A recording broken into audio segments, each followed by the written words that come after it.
तो सर आज हम लोग किस पर्पस के लिए मिले हैं?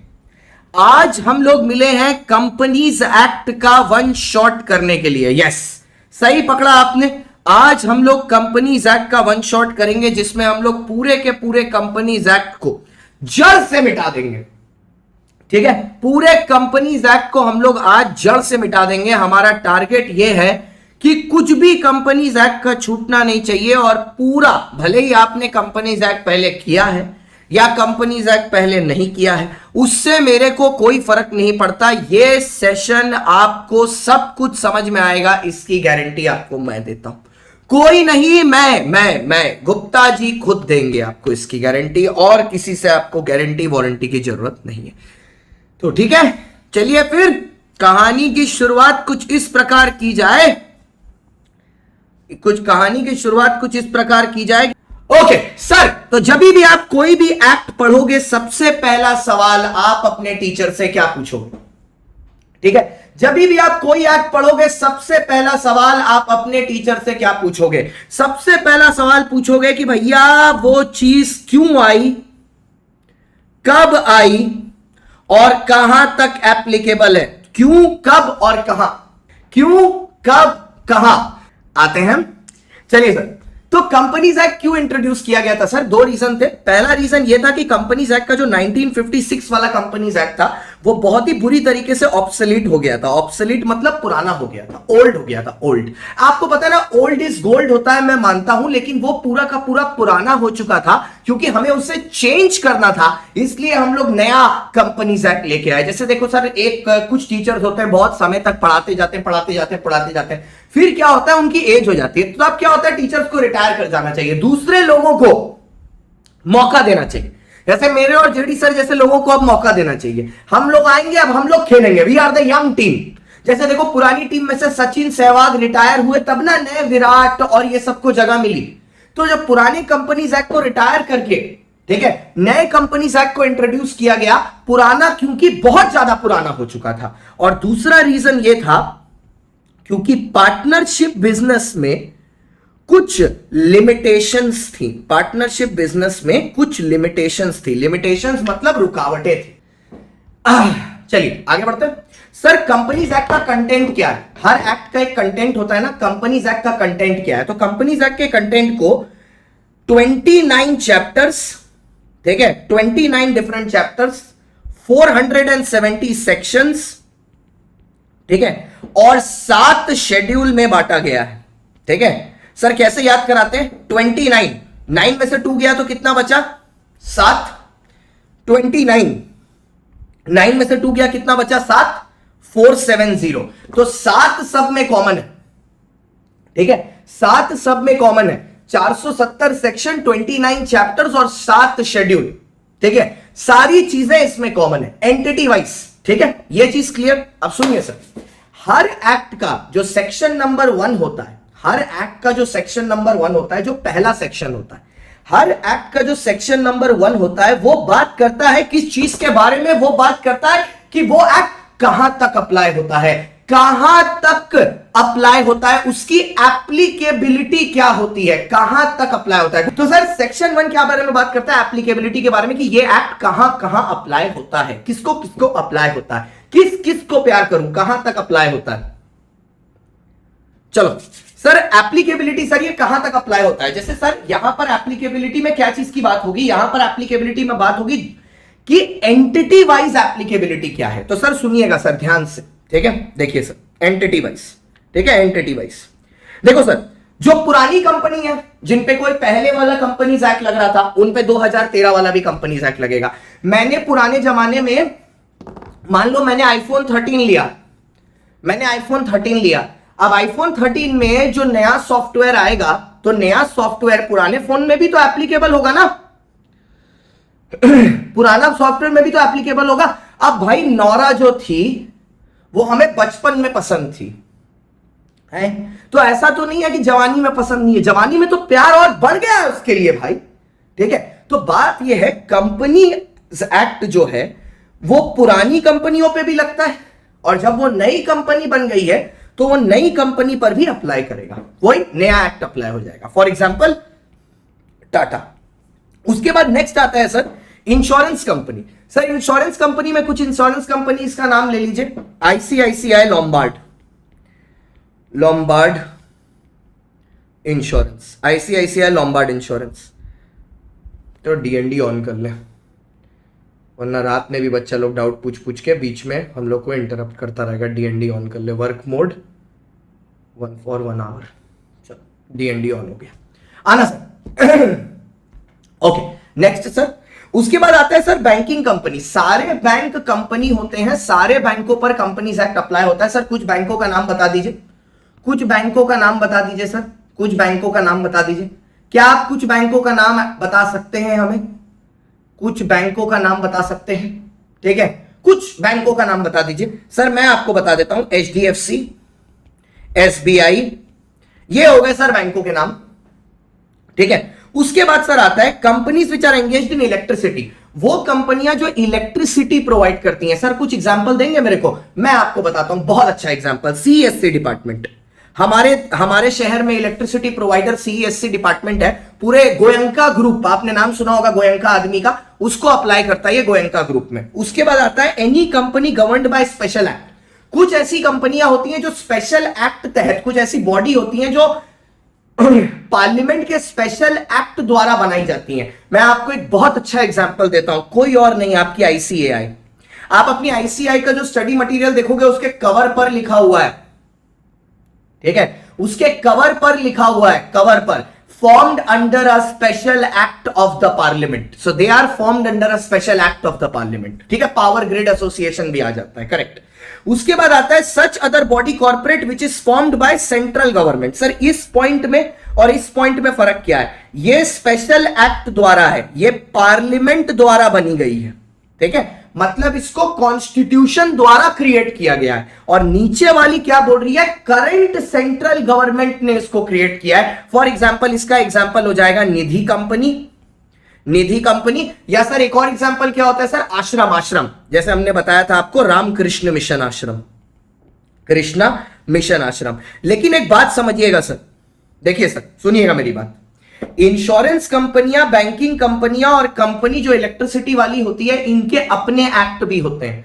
जैसे इंश्योरेंस कंपनी का एक्ट है आईआरडीए, ठीक है, बैंकिंग कंपनी का एक्ट है banking regulation act, electricity company का एक्ट है इलेक्ट्रिसिटी एक्ट। अगर इस एक्ट में और कंपनीज एक्ट में कभी भी इनकंसिस्टेंसी हुई, इनकंसिस्टेंसी मतलब वो कुछ और बोल रहा है, वो बोल रहा है स्टेटमेंट्स को बनाना है हॉरिजॉन्टल फॉर्म में, टी शेप में, और ये बोल रहा है स्टेटमेंट को बनाना है परपेंडिकुलर फॉर्म में, तो भैया ऐसे केस में हम लोग पेरेंट एक्ट की बात सुनेंगे, क्योंकि पिताजी से बढ़कर इस दुनिया में कोई नहीं होता, तो बाप की बात सुनेंगे। नेक्स्ट सर, सर सबसे पहला जो डेफिनेशंस आती हैं वो है 220 में सबसे पहले कंपनी की डेफिनेशन। सर कंपनी की डेफिनेशन में ऐसा कुछ खास छुपा नहीं हुआ है। एक्चुअली कंपनी के जो फीचर्स है ना, कंपनी के जो फीचर्स हैं वो कंपनी के फीचर्स ही उसकी डेफिनेशन, कंपनी के जो फीचर्स हैं वही उसकी डेफिनेशन है। तो सर सीधा चलते हैं कंपनी के फीचर्स में, आखिरकार कंपनी के फीचर्स क्या है। Nice, features of the company. Sir features of the company में क्या क्या आता है? सर बहुत अच्छे हैं बेटा दीक्षा, आप कैसे हो? फीचर्स ऑफ द कंपनी में सबसे पहले सेपरेट लीगल एंटिटी। सर अंग्रेजी के कुछ शब्द याद कर लीजिएगा, ठीक है। The company is distinct from that of its members. Company is, अब भाई ये वर्ड है अंग्रेजी का, ये word, it is clothed, it is clothed with a legal personality. ये क्या किया हुआ है? It is clothed with a legal personality, ठीक है, it is clothed with a legal personality, ठीक है, it is clothed with a legal personality, ठीक है। ये लीगल पर्सनालिटी से क्लोथेड होता है, इट इज कवर्ड, क्लोथेड का मतलब होता है covered with a legal personality, legal overview, ठीक है, इट्स लीगल व्यू। तो भैया एक काम करना, वैसे तो बोलने की जरूरत नहीं है, बट आप में से अगर किसी ने चैनल नहीं सब्सक्राइब किया हो तो प्लीज कर लेना यार, बाकी आपका अपना ही चैनल, कंटेंट सब आप ही का है, सब आप ही के लिए। अच्छा सुनिए, अब जो कंपनी होती है वो मेंबर्स से बिल्कुल अलग होती है। एक वर्ड और बता रहा हूं, कंपनी की प्रॉपर्टी में मेंबर का इंश्योरेबल इंटरेस्ट भी नहीं होता है। ये देखिए, a member does not even have insurable interest in the property of the company. इसका मतलब क्या है? एक केस हुआ था, ये वाला केस बता रहा हूं। एक आदमी था मकारू, ये लकड़हारा था, लकड़ी काटता था। इसने क्या किया, कंपनी का जो टिम्बर था ना, टिम्बर जो कंपनी के नाम पर ये लाया था, उसका इंश्योरेंस इसने अपने नाम पर करवा लिया था। अब हुआ क्या, जब कंपनी में आग लगी और ये टिम्बर जल गया तो ये इंश्योरेंस कंपनी पास गया। इसने बोला मेरा पैसा मेरे को दे दो। कंपनी ने क्या बोला, आपको कुछ नहीं मिलेगा। इंश्योरेंस कंपनी बोला कुछ नहीं, क्योंकि ये एसेट आपका नहीं है, ये एसेट आपका नहीं है। This asset belongs to the company and the insurance is in your name. तो आपको भैया कुछ नहीं मिलेगा। यहां पर लोगों को समझ में आया कि सेपरेट लीगल एंटिटी एक बहुत ही ज्यादा जरूरी चीज है। उसके बाद सर, सेपरेट लीगल एंटिटी पर और एक केस हुआ, ठीक है। सेपरेट लीगल एंटिटी पे और एक केस हुआ जिसको जाना जाता है, बहुत मशहूर केस है, सॉलमन वर्सेस सॉलमन लिमिटेड। आगे पढ़ेंगे आप, हम अभी बताएंगे, लिंकेज करा सकते हैं ना। Solomon versus Solomon limited. इस केस में क्या हुआ था कि सॉलमन एक आदमी था भैया, इसने क्या किया, इसने अपने पर्सनल एसेट्स जो 38,782 पाउंड्स के थे, ये सब इसने कंपनी को ट्रांसफर किए, ठीक है, सब इसने कंपनी को ट्रांसफर किए, कंपनी को दे दिए। बदले में इसने कंपनी से क्या लिया, सुनो, बदले में इसने कंपनी से क्या लिया, बदले में, ये कंपनी मान लो थोड़ी देर के लिए, बदले में इसने कंपनी से 10,000 पाउंड के डिबेंचर ले लिए, ठीक है, 20,000 पाउंड के शेयर्स ले लिए, ठीक है, और भैया इसने 8,782 पाउंड्स कैश में ले लिया। अब ये आदमी पढ़ा लिखा था, इसको पता था कि एक पब्लिक कंपनी बनाने के लिए 7 लोगों की जरूरत पड़ेगी। तो इसने क्या किया, पहले तो सारे मेजॉरिटी शेयर्स इसके पास थे, फिर इसने एक शेयर अपनी बीवी को दे दिया, ठीक है, एक शेयर अपनी बीवी को दे दिया, 4 शेयर,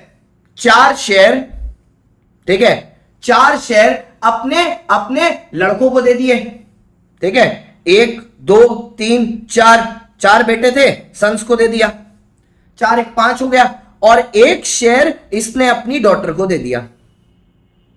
टोटल में 7 मेंबर हो गए, 4 बालक, 1 बालिका और 1 बीवी, ठीक है, बांट दिया इसने। अब प्रॉब्लम इसमें कुछ नहीं थी, कंपनी बहुत अच्छी चली, लेकिन उसके बाद कंपनी में वही हुआ जो मंजूरे खुदा होता है, रिसेशन आ गया बिजनेस में। रिसेशन मतलब स्लो डाउन आ गया, बिजनेस ठंडा पड़ गया, ठीक है, बिजनेस ठंडा पड़ गया, एक रिसेशन आया, स्लो डाउन आया, ठीक है। इस स्लो डाउन की वजह से क्या हुआ, कंपनी डूबने लगी, कंपनी सिंक हो गई, और आज कंपनी का वाइंडिंग अप हो रहा है, ठीक है। सब लोग रो रहे हैं, सॉलमन के खानदान वाले सब रो रहे हैं कि हमारी कंपनी बंद हो जा रही है, रो रहे हैं। सॉलमन क्या करता है, सारे एसेट्स को सेल करता है, और एसेट्स को सेल करने के बाद वो लाइबिलिटीज को पे ऑफ करता है, और जब वो लाइबिलिटीज को पे ऑफ करने जाता है, सबसे पहले वो डिबेंचर को पे करता है, वो डिबेंचर को पे ऑफ करता है। और जैसे ही वो डिबेंचर को पे ऑफ करता है ना, ठीक है, जैसे ही वो डिबेंचर को पे ऑफ करता है, तुरंत जैसे ही डिबेंचर को पे ऑफ करता है, पैसा खत्म हो जाता है, मनी ओवर। जो सारे क्रेडिटर होते हैं वो गाली गलौज शुरू कर देते हैं, ये क्या बात हुई, अपने आप को पैसा दे लिया, इसी बदतमीज आदमी की कंपनी थी, ये क्या हमें चूतिया बना रहा है क्या, बैठे बैठे हमारा पैसा हम ही से ले लिया और हम ही को बेवकूफ बना रहा है, ये क्या बात हुई। सब गुस्सा करने लगे, सब चिल्लाने लगे, दे स्टार्टेड कर्सिंग हिम, बदुआ देने लगे उसको। फिर मैटर कोर्ट गया, ठीक है। जब मैटर कोर्ट गया मेरे भाई, जब मैटर कोर्ट गया तो कोर्ट में जाके क्या पता चला, ठीक है, कोर्ट में जाके क्या पता चलता है, सुनो ध्यान से। कोर्ट बोलता है जो भी सॉलमन ने किया is with in the law, क्योंकि सॉलमन और उसकी कंपनी में सेपरेट लीगल एंटिटी है। भले ही वो मेजॉरिटी शेयर खुद होल्ड करता है, ठीक है, भले ही वो मेजॉरिटी शेयर खुद होल्ड करता है, लेकिन फिर भी वो भैया लायबल नहीं होगा, क्योंकि उसने जो किया सब सही किया, ठीक है, उसने जो किया सब सही किया, कुछ भी गलत नहीं दिया, कुछ भी गलत नहीं किया, जो किया सब सही किया। उसको पैसे सबसे पहले देने चाहिए थे डिबेंचर वाले को, उसने डिबेंचर वाले को दिए। अब बोलते ना ये कोइंसिडेंस है कि सबसे बड़ा डिबेंचर होल्डर वही है, तो अब उसमें कुछ किया नहीं जा सकता। सारे क्रेडिटर रोते रोते घर वापस गए, उनकी आंखों में आंसू, ठीक है, उनकी आंखों में आंसू, दिल में तकलीफ, वो एकदम रोते रोते घर को गए। सलमान ने कॉलर उठाया, सबके बीच में हीरो से गया, ठीक है, एकदम हीरो से गया, ठीक है। उसने बोला भैया मेरा तो कोई ना कुछ उखाड़ पाया ना कुछ उखाड़ पाएगा, ठीक है। अच्छा सुनो, अब हुआ क्या, बात सुनो, अब ये टॉपिक खुला है, मैं पूरा ये टॉपिक डिस्कस करेगा। अब हुआ क्या, जब ये हुआ इसके बाद पता है लोगों ने कोर्ट ने सोचा कि यार हो सकता है सलमान ने ये जानबूझ के किया हो, ठीक है, क्या पता सलमान ने ये जानबूझ के किया हो, क्या पता सलमान ने ये ऑन पर्पस किया हो, और फिर उसको देख के बाकी लोग भी सीख के यही करें। तो कोर्ट ने कॉन्सेप्ट निकाला, lifting up the corporate wheel, जिसके तहत बेटा अगर कोई कंपनी में कोर्ट को कभी भी शक होता है कि सेपरेट लीगल एंटिटी का यूज करके गलत इस्तेमाल किया जा रहा है, तो the court can intervene, the court can step in between, और वो पर्दा उठाएंगे, और जो आदमी रिस्पॉन्सिबल है उसका गिरबान पकड़ के उसको जेल में बंद करेंगे और उसको पर्सनलाइज पेनल्टी देंगे, जो भी आदमी रिस्पॉन्सिबल है। अब इसके अंदर टोटल में 5 केसेस हैं, भले ही ये वन शॉट है, लेकिन मैं 5 केसेस आपको ढंग से बताऊंगा, आपका सिर्फ काम है कान खोल के सुनना। जिसमें सबसे पहला केस है एलियन एनिमी, एलियन एनिमी, नाम भी बता दूंगा केस लॉ का, Daimler versus Continental Tyre, versus Continental Tyre. Sir हुआ क्या था इस केस लॉ में, समझिएगा। सर डायलेमर एक कंपनी थी, ठीक है, डायलेमर एक कंपनी थी जो भैया जर्मनी में, मतलब इंग्लैंड में बिजनेस कर रही थी। कॉन्टिनेंटल टायर उसके साथ जर्मनी से काम करती थी, लेकिन डायलेमर कंपनी के जितने शेयर होल्डर्स थे, ठीक है, वो सब जर्मन सिटीजन्स थे, जितने डायरेक्टर्स थे सब जर्मन सिटीजन्स थे, कोई प्रॉब्लम नहीं है, कंपनी में तो सेपरेट लीगल एंटिटी होती है। अब हुआ क्या सर, हुआ क्या, जब यह कंपनी शुरू हुई तब तो कोई प्रॉब्लम नहीं थी। प्रॉब्लम कब शुरू हुई पता है, प्रॉब्लम कब शुरू हुई, प्रॉब्लम तब शुरू हुई जब इंग्लैंड और जर्मनी के बीच में लड़ाई शुरू हुई, वॉर, वर्ल्ड वॉर हुई थी ना, वर्ल्ड वॉर। उसी समय कॉन्टिनेंटल टायर ने एक केस फाइल किया इंग्लैंड वाली कंपनी पे, ठीक है, कि भैया हमें आपकी तरफ एक डेट है, उधारी है, प्लीज हमें वो उधारी पेमेंट कर दीजिए, हमें रीपे कर दीजिए। कोर्ट ने बोला, और जब इंग्लैंड वालों ने मना कर दिया तो कोर्ट के पास गया मैटर। तो कोर्ट ने जब इन्वेस्टिगेशन किया तो कोर्ट को क्या पता चलता है कि बाबा ये तो मैटर तो गलत हो रहा है, डायलेमर कंपनी के बोर्ड में, बोर्ड ऑफ डायरेक्टर्स में जितने लोग बैठे हैं वो सब तो जर्मन है, और जर्मन हमारी एलियन एनिमी है, क्योंकि इसके साथ हमारी दुश्मनी है, ये तो हमारी एलियन एनिमी है, इसके साथ हमारी दुश्मनी है, ये तो हमारा दोस्त नहीं है, तो इसके साथ धंधा कैसे कर सकते हैं, दुश्मन को कैसे पैसा दे सकते हैं। तो उन्होंने कॉर्पोरेट व्हील को लिफ्ट किया, डायलेमर कंपनी को बोला that you are an alien enemy, और फॉर द टाइम बीइंग उसके सारे ऑपरेशंस को सस्पेंड कर दिया। ऑपरेशंस को मतलब उसके पूरे बिजनेस को सस्पेंड कर दिया कि कोई डीलिंग अभी, ना तो कोई इंपोर्ट होगा ना तो कोई एक्सपोर्ट होगा, कंपनी बंद है, आप लोग सब अपना बोरिया बिस्तर बांधिए directors and get the hell out of here, get your baggage outside my country, get the hell out of here, निकलो यहां से, हट निकल, भगा दिया। पहला केस एलियन एनिमी, पूरा बताया, कुछ भी चोरी नहीं किया। Next, protection of tax revenue, protection of tax revenue. अब ये भैया हमारे इंडिया का केस है, ये हमारे इंडिया का केस है, Dinshaw, mister Dinshaw versus commissioner of income tax, ये हमारे इंडिया का केस। अब इस केस में हुआ क्या था, डिनशॉ भैया बहुत पैसा कमा रहे थे, मतलब अंधा पैसा कमा रहे थे। कैसे? ये अमीर आदमियों में से गिने जाते थे भाई, अमीर आदमियों से गिने जाते थे, टाटा बिरला के जमाने, उस टाइम के उस लेवल के थे ये। इनकी बहुत सारी कॉटन मिल्स हुआ करती थी और इनका दूसरी कंपनी में बहुत ज्यादा पैसा लगा हुआ था जहां से इनको डिविडेंड और इंटरेस्ट इनकम होती थी। इनकी केस स्टडी बहुत इंटरेस्टिंग है, ध्यान से सुनना। अब हम इनको ना उस डिविडेंड और इंटरेस्ट पे ना टैक्स नहीं देना था, लेकिन वो हर साल इनके पीएल में, प्रॉफिट एंड लॉस में, क्रेडिट साइड में आता और नेट प्रॉफिट को बढ़ा देता, इनको टैक्स देना पड़ता। तो इन्होंने गणित क्या लगाया, इन्होंने 4 नकली प्राइवेट कंपनियां खोली, ठीक है। अपने डिविडेंड और इंटरेस्ट के पैसे से इन 4 कंपनियों में इन्होंने शेयर खरीदे, ठीक है। फिर उसी पैसे को इन कंपनियों से लोन की तरह ले लिया। अब हर साल जब इनके बैलेंस शीट में क्रेडिट साइड में डिविडेंड और इंटरेस्ट इनकम आता बाकी कंपनियों से, ये डेबिट साइड में दिखा देते interest on loan paid to 4 private company, और इनका प्रॉफिट 0 हो जाता, टैक्स इनको देना नहीं पड़ता।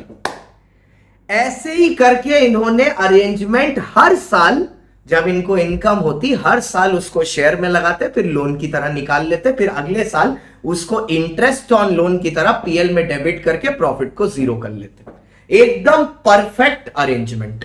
लेकिन फिर क्या हुआ, फिर किसी ने टिप दे दी कोर्ट को कि यहां पर कुछ गलत चल रहा है, कोई ओपन लेटर लिख दिया। कोर्ट ने जब वो 4 प्राइवेट कंपनीज को इन्वेस्टिगेट किया तो कोर्ट को क्या पता चला कि उन चारों प्राइवेट कंपनीज का देयर इज नो बिजनेस, ठीक है। There is no business, there is no asset, there is just one liability, ठीक है, जो कि शेयर्स हैं, और एसेट साइड में लोन्स एंड एडवांसेस लिखा है जो किसी और को नहीं दिया गए हैं, डिनशॉ को ही दिए गए हैं। इनके ऊपर मनी लॉन्ड्रिंग का चार्ज लगा जिसको टैक्स इवेजन बोलते हैं, और इनको जितने साल इन्होंने टैक्स इवेड किया था विद पेनल्टी पेमेंट करनी गई। कोर्ट ने इन चारों कंपनियों को शैम कंपनी बोल के इनकी सेपरेट लीगल एंटिटी को डिसरिगार्ड कर दिया। दूसरा case protection of tax revenue, Dinshaw Maneckjee Petit versus commissioner of income tax. 2 हो गए, एकदम क्लियर कट, सब बताएंगे, कुछ काटेंगे नहीं, ठीक है। चलो तीसरा, थर्ड, तीसरा वाला कौन सा था सही है? तीसरा वाला था लीगल लेजिस्लेशन, ठीक है। अब इसको ना मैंने कानूनबाज में भी कराया था, सुनिएगा सर। इंडिया में एक रूल है, एक एक्ट है जिसको बोलते हैं पेमेंट ऑफ बोनस एक्ट। हाँ, ये रियल में हुआ है भाई, तुमको क्या लग रहा है सब काल्पनिक बता रहे हैं क्या हम बेवकूफ? सब रियल लाइफ केसेस हैं। बोले क्या रियल में हुआ? लीगल लेजिस्लेशन या legal obligation. Payment of bonus act एक एक्ट है जिसके तहत हर वर्कर को बोनस मिलना चाहिए मिनिमम 8.33%, ठीक है, मिनिमम 8.33% अगर कंपनी प्रॉफिट बना रही है तो यहां पर एक रबर इंडस्ट्री थी, ठीक है, और इस रबर इंडस्ट्री ने क्या झोल झाल किया था मैं आपको बताता हूं। वर्सेस लेबर यूनियन क्या झोल झाल किया था मैं आपको बताता हूं, ठीक है, सुनिएगा ध्यान से। हेलो अमित, क्या हालचाल भाई, कैसा चल रहा है सब? ठीक है, क्या झोल झाल किया था? अमित तो हमारे साथ सीए इंटरमीडिएट में, हाँ, क्या झोल झाल किया था बताता हूं मैं आपको, ठीक है, सुनिएगा।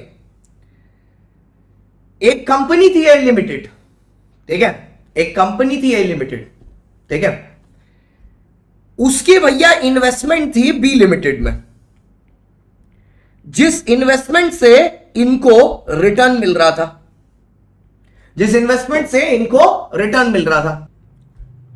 अच्छा, तो भैया इसका उसको रिटर्न मिल रहा था, तो रिटर्न मिलते ही जैसे ही ए लिमिटेड की बैलेंस शीट में है, भटको नहीं, ए लिमिटेड की बैलेंस शीट में आ रहा था यहां पर रिटर्न की तरह, ये लोग नेट प्रॉफिट होने से बोनस मांगने लग रहे थे। इन्होंने क्या किया, एक नई कंपनी खोली सी लिमिटेड, ये इन्वेस्टमेंट इन्होंने यहां ट्रांसफर कर दी। अब जो डिविडेंड इनकम थी वो सी लिमिटेड के पीएल में जा रही थी, ए में आ ही नहीं रही थी, बोनस देना ही नहीं है, क्योंकि जब प्रॉफिट ही नहीं है तो बोनस क्या घंटा देना है क्या, बोनस देने की जरूरत ही नहीं पड़ रही, ठीक है, बोनस देने की जरूरत ही नहीं पड़ रही, बोनस की ऑब्लिगेशन ही नहीं आ रही, सब लोग खुश, सब लोग खुश, वर्कर लोग दुखी, ठीक है, वर्कर लोग दुखी, ये क्या हो रहा, ये क्या हो रहा, हमारे को पैसा नहीं मिल रहा, ठीक है, वर्कर लोग रोने लगे।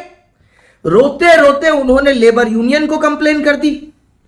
लेबर यूनियन जब आके कोर्ट गई तो कोर्ट ने सी लिमिटेड को इन्वेस्टिगेट किया। कोर्ट को सी लिमिटेड को इन्वेस्टिगेट करके जो पता चला, उनकी हवाइयां उड़ गई।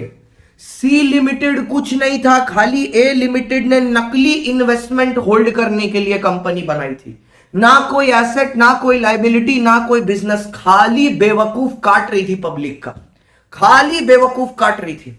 इनको बंद किया गया, बोनस के साथ पेनल्टी भी वर्कर्स को दिलवाई गई।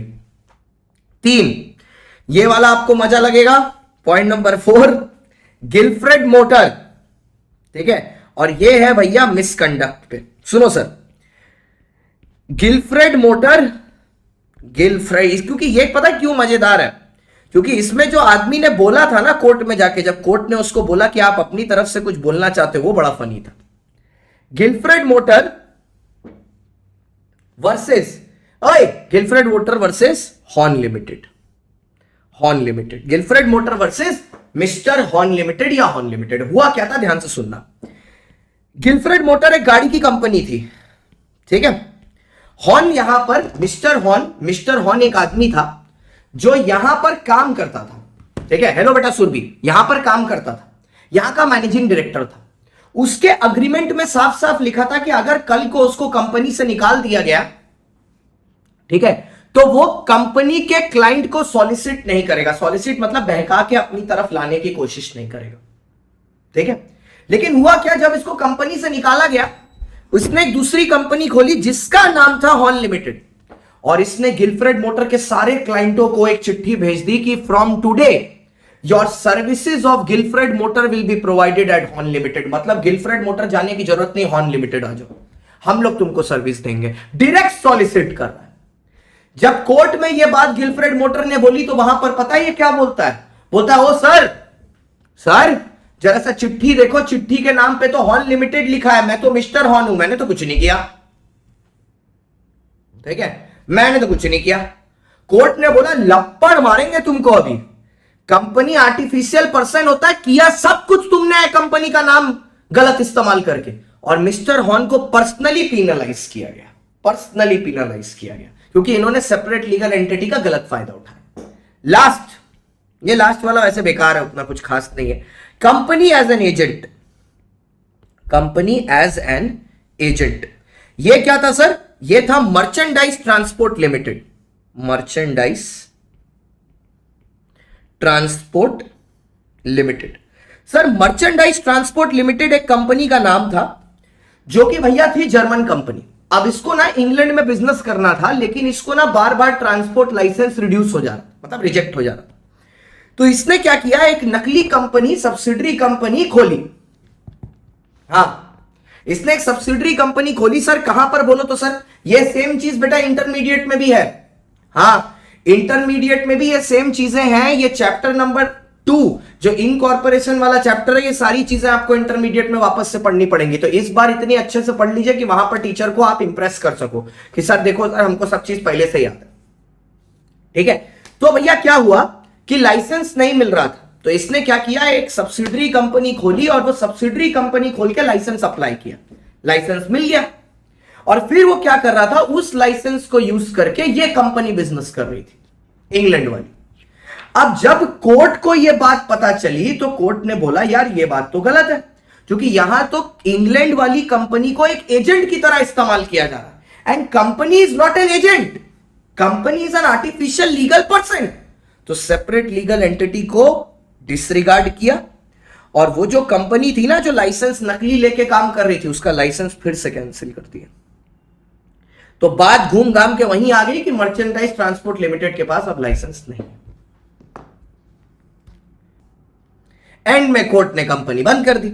अब देखो सर कितनी अच्छी बात हुई कनेक्शन में, पता है मैंने आपको एक फीचर कराया सेपरेट लीगल एंटिटी, ठीक है, एक फीचर कराया सेपरेट लीगल एंटिटी, और उस एक फीचर को कराने में मैंने आपको पूरा 3 4 5 पन्ना पढ़ा डाला। लिंकेज का यह फायदा होता है। अच्छा सर आओ सर, अब इजी वन, परपेचुअल सक्सेशन का मतलब क्या है सर? एक बार कंपनी का जन्म हुआ वो मर नहीं सकती, क्योंकि वो पेपर पर क्रिएट हुई है। नहीं भाई जो भी कर रहे हो मन से करो, वो पेपर पर क्रिएट हुई है और वो पेपर पर ही डिस्ट्रॉय हो सकती है, पेपर पर ही क्रिएट हुई है, पेपर पर ही डिस्ट्रॉय हो सकती है भाई, वो आगे नहीं बढ़ सकती, ठीक है, पेपर पर ही क्रिएट हुई है, पेपर पर ही डिस्ट्रॉय हो सकती है, किसी के आने या किसी के जाने पर वो डिपेंड नहीं करती, है ना सर। इसके बाद आया था लिमिटेड लाइबिलिटी, ठीक है, कंपनी का एक फीचर जिसको बोलते हैं लाइबिलिटी, ठीक है, ठीक है, जिसको बोलते हैं लाइबिलिटी। सर लाइबिलिटी का क्या मतलब है? आना सर, अब लाइबिलिटी पर आते हैं। सर अब लाइबिलिटी के हिसाब में कंपनियां दो तरीके की हो सकती हैं भाई, सुन लो ना यार एक बार जल्दी से, ठीक है, मैं देखो फीचर से पूरा का पूरा पढ़ा दे रहा है, ठीक है। एक हो सकती है लिमिटेड लाइबिलिटी, ठीक है, और एक होती है सर अनलिमिटेड लाइबिलिटी। मैं पूरा पढ़ाऊंगा unlimited liability. Sir unlimited liability is defined under section 292। ये ऐसी कंपनी है जहां पर liability of the members is unlimited. मतलब क्या है सर, सुनिएगा ध्यान से, जिस दिन कंपनी डिसॉल्व होने लगेगी, जिस दिन कंपनी वाइंडिंग अप होने लगेगी, दरवाजा बंद करने लगेगी, कंपनी बोलने लगेगी और बिजनेस नहीं करना, कंपनी दरवाजा बंद करने लगेगी, ठीक है, कंपनी दरवाजा बंद करने लगेगी, ठीक है, उस दिन भैया लाइबिलिटी अनलिमिटेड हो जाएगी। अनलिमिटेड मतलब, ठीक है, अनलिमिटेड मतलब उस दिन उनका घर बार बीवी बच्चा सब कुछ एस्टैब्लिश्ड हो जाएगा लाइबिलिटी पे करने के लिए। लेकिन कब? सिर्फ वाइंडिंग अप पर। सर ऐसी कुछ कंपनियों के नाम बता दीजिए एकदम सर। रैनबैक्सी, रीबॉक, एमवे, ठीक है, ये सारी की सारी कंपनियां अनलिमिटेड कंपनी है। एकदम पूरा लॉ कवर करेंगे, उसकी आप टेंशन मत लीजिए। हो गया खत्म। अच्छा सर नेक्स्ट, अच्छा जो की बातें मैं छोटी छोटी बोल रहा हूं उसको कान में एकदम ध्यान से बैठाइएगा, क्योंकि वो काम आएंगे आपके। अब लिमिटेड लाइबिलिटी के अंदर सर दो चीजें आती हैं, एक होती है लिमिटेड बाय शेयर्स, ठीक है, और एक होती है भैया लिमिटेड बाय गारंटी। सुना सर, सुना सुना सुना सुना सुना सर। अब लिमिटेड बाय शेयर्स का सेक्शन क्या है? ओए लिमिटेड बाय शेयर्स का सेक्शन क्या है? 222, और लिमिटेड बाय गारंटी का 221। तो जो पहले आता है मैं उसके बारे में बात करेगा। लिमिटेड बाय गारंटी का मतलब है एक ऐसी कंपनी जिसमें liability of the members is limited up to the amount जो उन्होंने गारंटी किया है in the memorandum of association, ठीक है, जो कंपनी का मेमोरेंडम ऑफ एसोसिएशन है, जो अमाउंट उन्होंने वहां पर गारंटी किया है, ठीक है, वो वहां पर आता है, क्योंकि जी पहले आता है एस से, इसलिए 21 उसका है और एस का 22 है। जो अमाउंट उन्होंने मेमोरेंडम में गारंटी किया है कि भैया ये वाला अमाउंट तो मैं दूंगा, ठीक है, जब मेरी कंपनी डूबेगी, आई प्रॉमिस टू पे, ठीक है। लेकिन सर ये जो गारंटीड अमाउंट है ये आप ओनली ऑन वाइंडिंग अप ले सकते हैं, ठीक है, ओनली ऑन वाइंडिंग अप, सिर्फ और सिर्फ जब कंपनी वाइंड अप हो रही है तभी लिया जाएगा, ठीक है, सिर्फ जब वाइंड अप हो रही है तभी लिया जाएगा, वरना नहीं लिया जाएगा at the time of winding up, ठीक है। अब इसमें एक बात सुनिएगा सर क्या हम अपनी मेंबरशिप इस तरह की कंपनी में किसी और के फेवर में ट्रांसफर कर सकते हैं? तो इसके ऊपर एक बहुत अच्छा केस लॉ है, सर्जो मालो, ठीक है, वर्सेस नरेंद्र कुमार, जिसमें सर हम लोगों ने साफ साफ इस केस लॉ में देखा था कि आप तब तक अपना इंटरेस्ट दूसरे के फेवर में ट्रांसफर नहीं कर सकते जब तक आर्टिकल्स में पावर ना दी हो, तब तक ट्रांसफर नहीं कर सकते जब तक आर्टिकल्स में पावर ना दी हो। सर जो अब गारंटी कंपनी का एग्जांपल है प्रोड्यूसर्स एग, एक कंपनी है प्रोड्यूसर्स एग और भारत एग, ठीक है, ये एग्जांपल है ऑफ गारंटी कंपनी, ठीक है, ये गारंटी कंपनी के एग्जांपल है, सर्जो मालो versus commissioner of income tax, sorry Narendra Kumar. अब कंपनी लिमिटेड बाय शेयर्स का क्या मतलब है? कंपनी लिमिटेड बाय शेयर्स का मतलब है वो कंपनी वेयर द लाइबिलिटी, ठीक है, वेयर द लाइबिलिटी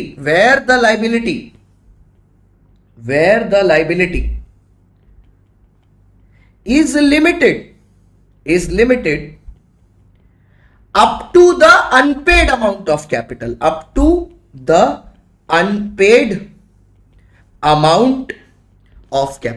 यहां पर लाइबिलिटी लिमिटेड है अनपेड अमाउंट ऑफ कैपिटल पर, जितना कैपिटल का अमाउंट अनपेड है वहां तक लिमिटेड है। मतलब अगर मैंने 2 लाख शेयर्स खरीदे हैं किसी कंपनी के ऑफ 100 ईच और मैंने वहां पर सिर्फ 40 रुपया दिया है, तो मेरी लाइबिलिटी बाकी 60 के लिए ही रहेगी, उससे 1 रुपया ज्यादा मैं पेमेंट करने के लिए लायबल नहीं होऊंगा। और इसका एग्जाम्पल तो बहुत सारे हैं सर, टाटा मोटर्स, ठीक है, रिलायंस इंडस्ट्रीज, सब इसी के एग्जाम्पल हैं, ये तो फालतू वाला है, ठीक है। और लेकिन सर यहां पर एक बात याद रखिएगा, जो अनपेड अमाउंट ऑफ शेयर है वो कभी भी बुलाया जा सकता है during the course of business या ड्यूरिंग वाइंडिंग अप, वो कभी भी बुलाया जा सकता है मेरे बच्चों, उसको रोकने की जरूरत नहीं है, वो कभी भी बुलाया जा सकता है, ठीक है। तो चलो सर, लाइबिलिटी से पूरा आगे का पोर्शन खत्म कर दिया। नेक्स्ट आता है sir artificial legal person. Company एक आर्टिफिशियल लीगल पर्सन है, it is clothed with the rights of an individual. ये एक इंडिविजुअल की तरह प्रॉपर्टी खरीद सकती है, बेच सकती है, केस कर सकती है, केस खा सकती है, ठीक है, अपने नाम पर केस कर सकती है, अपने नाम पर केस खा सकती है, सारे काम अपने खुद के नाम पर कर सकती है, बस जेल नहीं जा सकती, ठीक है, बस जेल नहीं जा सकती। और ये काम करती है भैया, ये काम करती है, खुद काम नहीं करती है, डायरेक्टर्स इसके लिए काम करते हैं। Directors are the agents of the company, not the agents of the member, the agents of the company. Done. चलो sir, operates through human agency. अब बात आई कॉमन सील पर सर। कॉमन सील का मतलब होता है स्टैंप, ठप्पा। कॉमन सील का मतलब होता है स्टैंप, ठप्पा।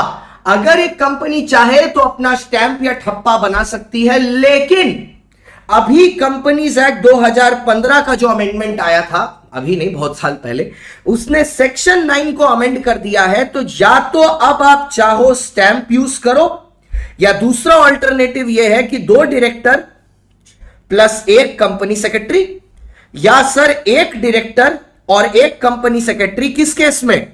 जब आप ओपीसी हैं, 1% कंपनी है, तो आप इनसे अपना सिग्नेचर करवा सकते हैं। That will be equivalent to common seal. Corporate veil तो पूरा का पूरा खत्म कर दिया गुरु, पहले ही रिलेट करके। लिफ्टिंग का भी खत्म कर दिया, पांचों का पांचों पोर्शन। यही फायदा होता है रिलेट करके पढ़ने में। उसके बाद आता है क्लासेस ऑफ कंपनी। तो क्लासेस ऑफ कंपनी में भी लाइबिलिटी के बेसिस पर शेयर्स खत्म कर दिया, ठीक है, लिमिटेड अनलिमिटेड खत्म कर दिया, और लिमिटेड बाय गारंटी भी खत्म कर दिया। अब सुनो सर, एक लिंकेज समझना। जब हम लोगों को ये कराएंगे ना क्लासिफिकेशन ऑफ कंपनी का टॉपिक, इसको हल्के में मत लेना, सबसे ज्यादा इंपॉर्टेंट टॉपिक यही है, इसको एकदम हल्के में मत लेना। और यहां पर एक अमेंडमेंट भी है, क्लासिफिकेशन ऑफ कंपनी, यहां पर एक अमेंडमेंट भी है, तो इसको एकदम हल्के में मत लेना। अरे भैया चटपट खत्म होने वाला है, अब बड़े बड़े क्वेश्चंस तो निपटा दिए, हमने तो बहुत ज्यादा टाइम बोल दिया, 1 घंटा और लगेगा खत्म।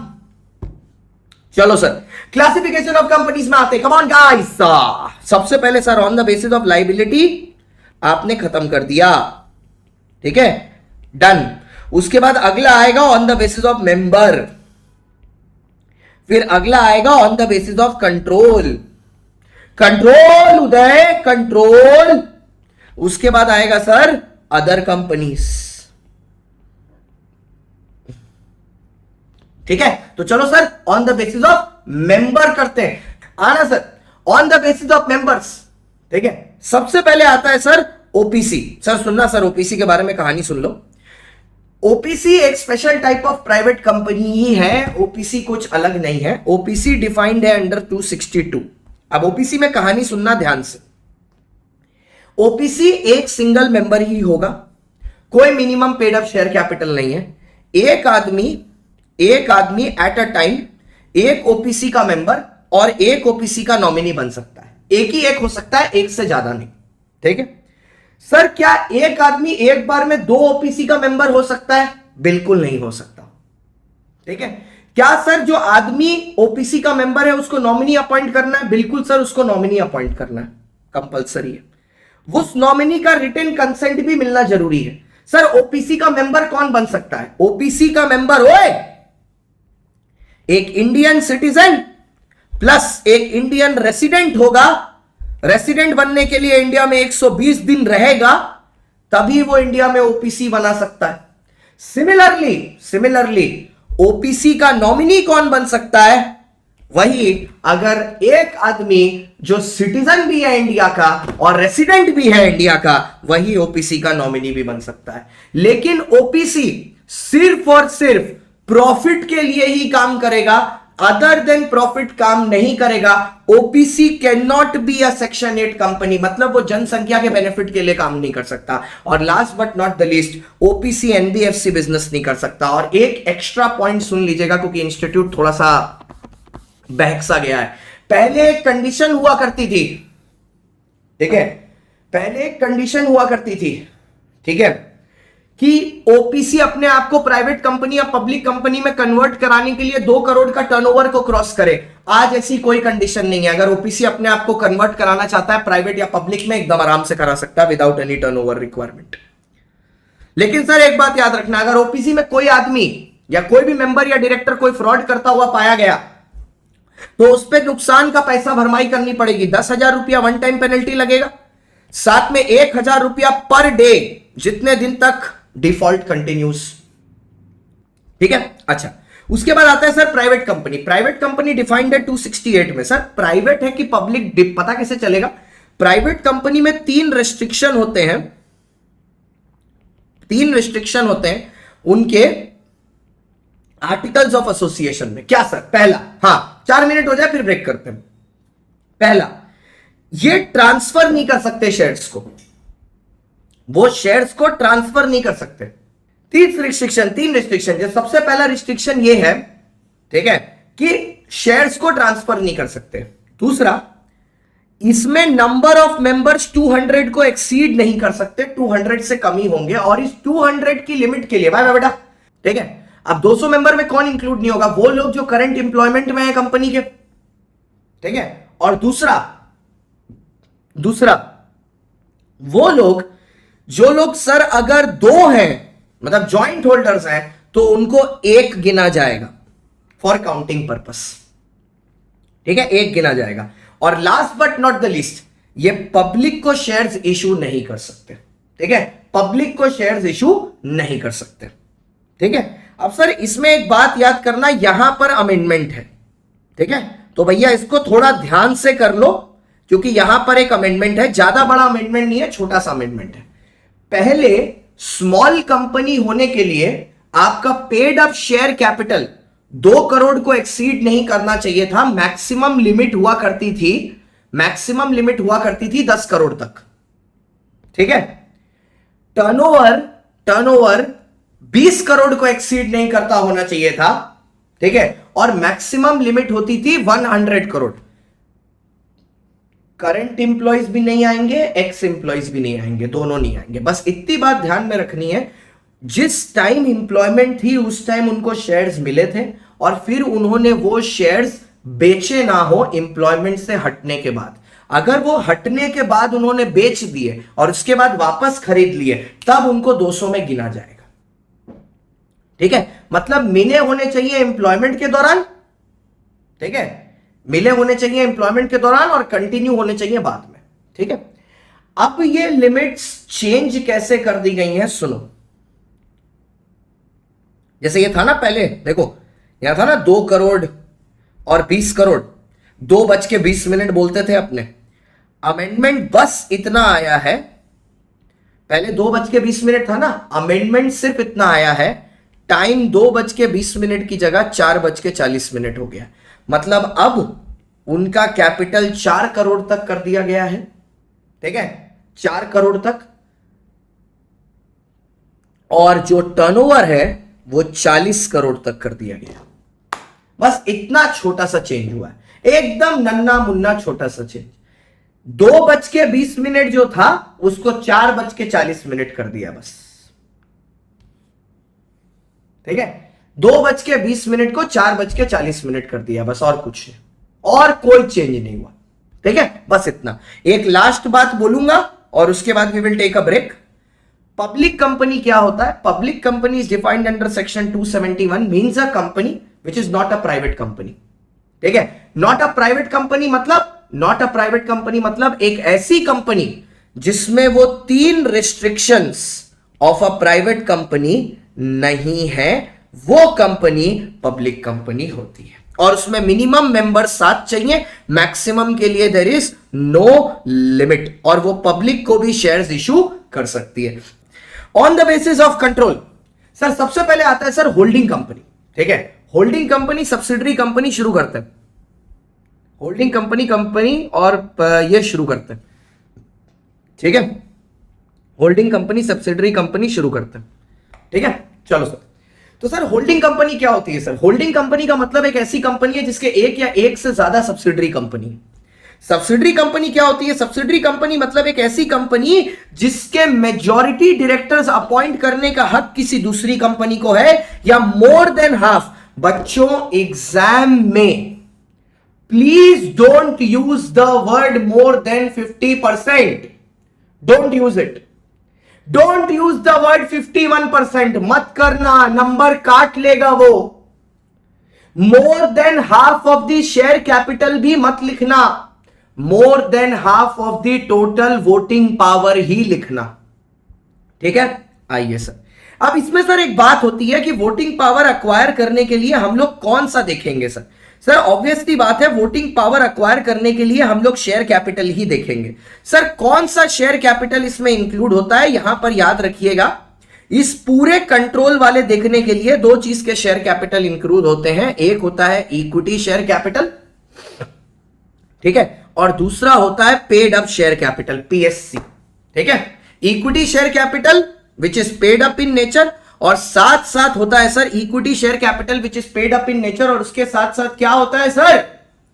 उसके साथ क्या होता है? Convertible preference share. ठीक है, कन्वर्टेबल प्रेफरेंस शेयर्स, वो preference shares which are convertible into equity, वो वाले होते हैं। ठीक है, तो ये 2 चीजें यहां पर देखी जाती हैं। सर इसके बाद मेरा फेवरेट आता है, मेरा फेवरेट कौन सी कंपनी है? मेरी फेवरेट है एसोसिएट कंपनी।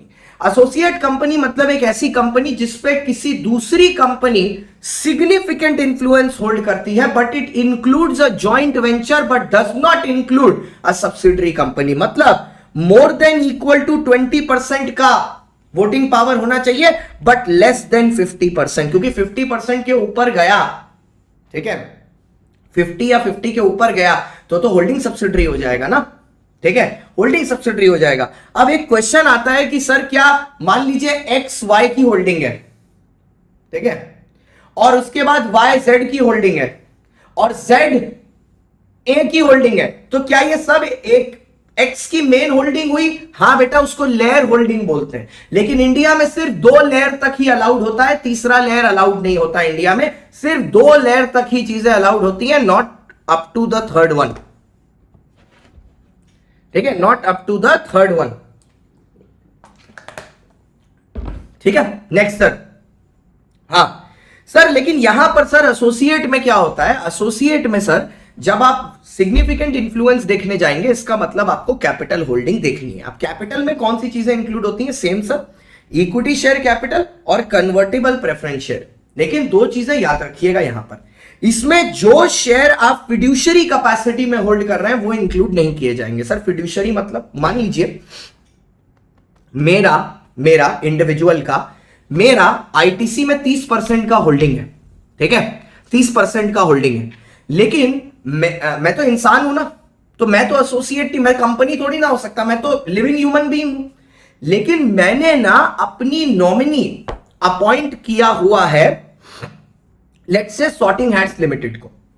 अब क्या होता है, मैं कुछ रीजन की वजह से थोड़े दिन के लिए मिसिंग फ्रॉम बिजनेस हो जाता हूं, ठीक है। प्रेफरेंस शेयर कैपिटल नहीं, कन्वर्टिबल प्रेफरेंस शेयर होगा गौरी, तब होगा, कन्वर्टिबल होना चाहिए। मैं थोड़े दिन के लिए गायब हो जाता हूं, तो मैं क्या करता हूं, अपनी power of attorney sorting hats limited के नाम पर ट्रांसफर कर देता हूं। तो अब सॉर्टिंग हैट्स लिमिटेड के पास 30% आ जाएगा आईटीसी का। तो क्या सॉर्टिंग हैट्स लिमिटेड आईटीसी की एसोसिएट हो गई? नहीं सर, नहीं होगी, क्योंकि वो शेयर्स होल्ड कर रही हैं फिड्यूसरी कैपेसिटी में, अपने दम पर नहीं होल्ड कर रही हैं, दूसरे के दम पर होल्ड कर रही हैं, ठीक है, दूसरे के दम पर होल्ड कर रही हैं। खत्म, आगे बढ़ते हैं।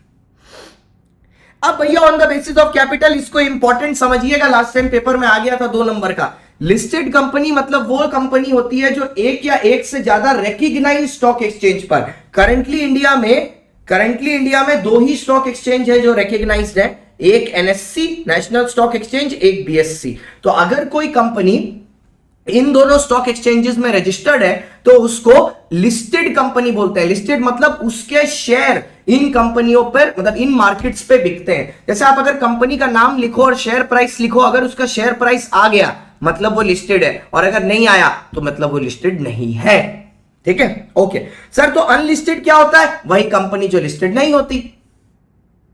कन्वर्टेबल प्रेफरेंस शेयर्स मतलब वो प्रेफरेंस शेयर्स होते हैं जो बाद में इक्विटी में कन्वर्ट हो जाते हैं, इसलिए टोटल शेयर कैपिटल देखते टाइम उनको कंसिडर करेंगे स्वाति, ठीक है। फिर आती है सर अदर कंपनी, जिसमें सबसे पहले आता है गवर्नमेंट कंपनी। गवर्नमेंट कंपनी मतलब एक ऐसी कंपनी जिसमें एटलीस्ट 51%, 50 नहीं, मोर देन 50 नहीं, एटलीस्ट 51, सीधा 51% होल्ड कर रहा है। कौन? ठीक है, या तो सेंट्रल गवर्नमेंट मोदी जी, या तो स्टेट गवर्नमेंट ममता दीदी केजरीवाल, या मोदी जी ममता दीदी और केजरीवाल, मतलब state government central government combine करके होल्ड कर रही है, ठीक है, कंबाइन करके होल्ड कर रही है, तो वो भी भैया यहीं पर इंक्लूड हो जाती हैं as government company. Next sir, foreign company. Foreign company मतलब एक ऐसा कंपनी जो इंडिया में अपना बिजनेस कर रहा है लेकिन रजिस्टर्ड इंडिया के बाहर है, जैसे कि गूगल, जारा, नाइक, ठीक है, ये सारी कंपनियां, मर्सिडीज, बीएमडब्ल्यू, ठीक है, फोर्ड, सारी कंपनियां जो इंडिया के बाहर इनकॉर्पोरेटेड है लेकिन इंडिया में बिजनेस कर रही है। कैसे? इंडिया में बिजनेस कर रही है एप के थ्रू, या तो इंडिया में बिजनेस कर रही है एजेंट के थ्रू, या इंडिया में बिजनेस कर रही है फिजिकली, या इंडिया में बिजनेस कर रही है इलेक्ट्रॉनिक मोड से, या किसी भी दूसरे तरीके से। जो सेकंड वाला पॉइंट है वो इंडिया में कोई भी बिजनेस एक्टिविटी कर रही हो। इसके बाद सेक्शन 8 कंपनी आता है, ध्यान से सुनिएगा। सेक्शन 8 कंपनी मतलब वो कंपनी जो art, science, culture, education, religion, ये सब फालतू की चीजें प्रमोट करती हैं। इनमें सबसे इंपॉर्टेंट बात यह है कि ये डिविडेंड नहीं डिक्लेयर कर सकती, ठीक है, अपने एग्जिस्टिंग मेंबर्स को। ये अपने एग्जिस्टिंग मेंबर्स के साथ डिविडेंड शेयर नहीं कर सकती, उनको डिविडेंड नहीं दे सकती, ठीक है। मतलब जो भी प्रॉफिट ये कमाएंगी वो प्रॉफिट इनके पास ही रहेगा, उसको ये यूज कर सकती हैं for the promotion of objectives of the non profit organisation, लेकिन ये उसको डिविडेंड की तरह नहीं दे सकती।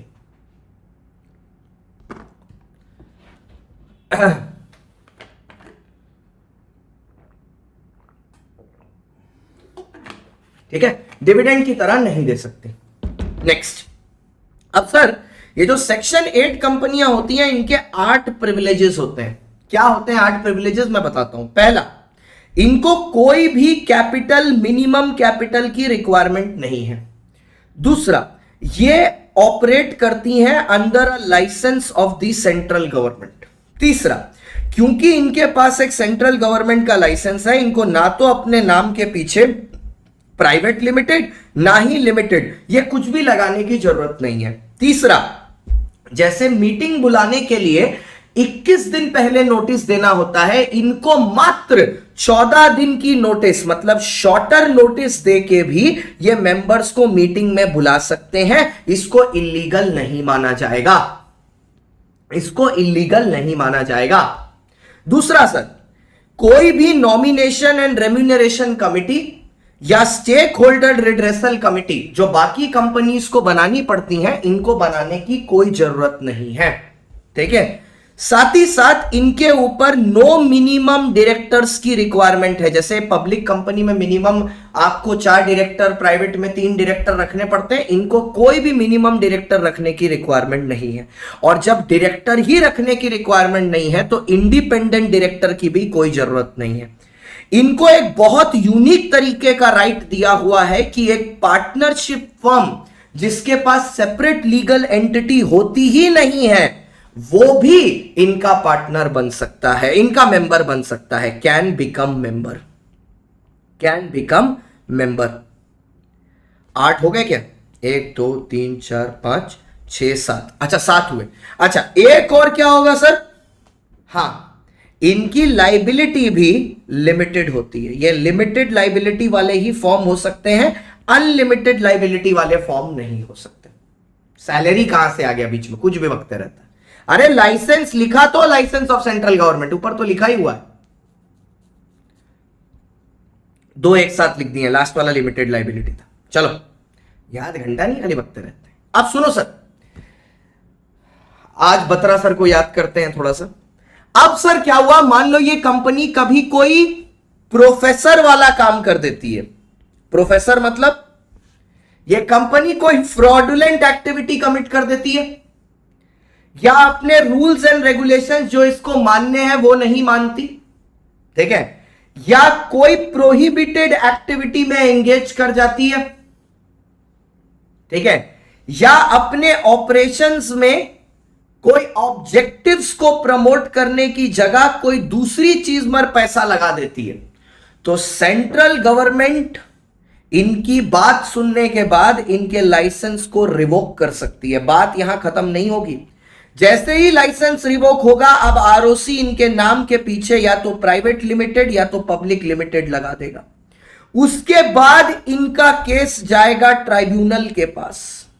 अब ट्राइब्यूनल कंपनी को देखते हुए या तो कंपनी को किसी दूसरी कंपनी के साथ, डिपेंडिंग अपॉन कितना ज्यादा फ्रॉड है, या तो किसी दूसरी कंपनी के साथ इसको अमैलगमेट कर देगा, मिला देगा, ठीक है, दूसरी कंपनी के साथ मिला देगा, ठीक है, और दूसरा ऑप्शन यह है कंपनी को बंद ही कर देगा, वाइंडिंग अप ऑर्डर कर देगा कि भैया एसेट बेचो, लाइबिलिटी चुकाओ, get the hell out of here, ठीक है। ऑफिसर्स जो होंगे कंपनी के उनको लगेगा 447 के तहत उनको मिनिमम जेल होगी 6 महीना, मैक्सिमम जेल होगी 10 साल तक, ठीक है। साथ ही साथ उनको 3 times the amount of fraud भी पेमेंट करना पड़ेगा। बेटा क्लास के स्टार्टिंग में ही यह आंसर दिया जा चुका है, बिकॉज कंपनी का होता है perpetual succession, a company created by law can only be destroyed by law. क्या यार सब बच्चा क्वेश्चन लेके आते हो, कुछ ढंग का लेके आया करो। पूरा मैराथन देखो, ये सब फालतू के क्वेश्चंस कभी आएंगे ही नहीं दिमाग में, उल्टा अच्छे क्वेश्चन आएंगे, अच्छे लेवल के क्वेश्चन आएंगे। साथ ही साथ सर अब कंपनी को भी पेनल्टी देना पड़ेगा। कंपनी को कितना पेनल्टी देना पड़ेगा सर? कंपनी को कितना देना पड़ेगा? कंपनी को फाइन देना पड़ेगा 10 लाख का, विच में extend up to 1 crore rupees, ठीक है, 1 करोड़ रुपीस। और जो डायरेक्टर्स हैं, मतलब जो ऑफिसर्स या डायरेक्टर्स हैं, उनको देना पड़ेगा मिनिमम 25,000, विच में एक्सटेंड अप टू 25 लाख। मतलब कंपनी की बात करोड़ों में हो रही है और इनकी हजार और लाखों में। 25 लाख से 25 करोड़ और वो 10 लाख से 1 करोड़, ठीक है। लेकिन सर अगर फ्रॉड में फंस गए ना, मतलब मेरा कहने का क्या मतलब है, अगर इन तीनों में से कोई हुआ, तो डायरेक्टर्स खाली पेनल्टी खाएंगे। लेकिन अगर गलती से ये वाला हो गया तो सीधा 447, फिर ये वाला नहीं होगा। मतलब दो ऑप्शन है, अगर फ्रॉड में फंस गए, ठीक है, तो सीधा 447। अगर फ्रॉड छोड़ के पीआरओ में फंसे तो डायरेक्टर से पेनल्टी देगा 25,000 से 25 लाख की। एकदम क्लियर डिस्टिंक्शन, क्योंकि फ्रॉड के अलावा भी तो बाकी तरीके हैं ना। प्रोफेसर बत्रा में पीआरओ भी तो है। तो अगर पीआरओ में गए, ठीक है, तो पीआरओ में जाने की वजह से आपको 25,000 से 25 लाख तक लगेगा। और अगर पीआरओ एफ में चले गए तो 447। हाँ, 447 मतलब जिंदगी बर्बाद, ठीक है, जिंदगी बर्बाद। आइए सर, उसके बाद आता है सर डोरमेंट कंपनी। ये बड़ा आसान है। डोरमेंट कंपनी मतलब कोई ऐसी कंपनी जो पिछले 2 साल में जिसने कोई भी सिग्निफिकेंट बिजनेस ट्रांजैक्शन नहीं किया है, तो 2 साल में वो हो जाती है इनएक्टिव। और इनएक्टिव होने के बाद वो डोरमेंट का एक स्टेटस ले सकती है। डोरमेंट कुछ नहीं है, डोरमेंट खाली एक स्टेटस है। जैसे सिंगल, कमिटेड, मैरिड, डिवोर्स्ड एक स्टेटस होता है, वैसे ही डोरमेंट एक स्टेटस है। अब ये बुक आपको 4 ऐसे एग्जाम्पल देती है जो चीजें सिग्निफिकेंट बिजनेस ट्रांजैक्शन नहीं होती। Like payment of fees to registrar, अपने आप को जिंदा रखने के लिए। दूसरा, fulfil the requirements of the act. तीसरा, fulfil the requirements of allotment of shares. और चौथा, पेमेंट और मेंटेनेंस ऑफ ऑफिस रिकॉर्ड्स। ये 4 चीजें कोई भी अगर इनकर करता है, ये 4 चीजें अगर आपने कुछ भी किया है, तो आप स्लीपिंग कंपनी हो जाते का स्टेटस फिर भी ले सकते हो, ये चारों हरकत होने के बावजूद भी। ठीक है, मैंने घंटा भर बोला है, घंटा भर से 1 मिनट ज्यादा नहीं लगेगा, मैं तुमको बता देता हूं।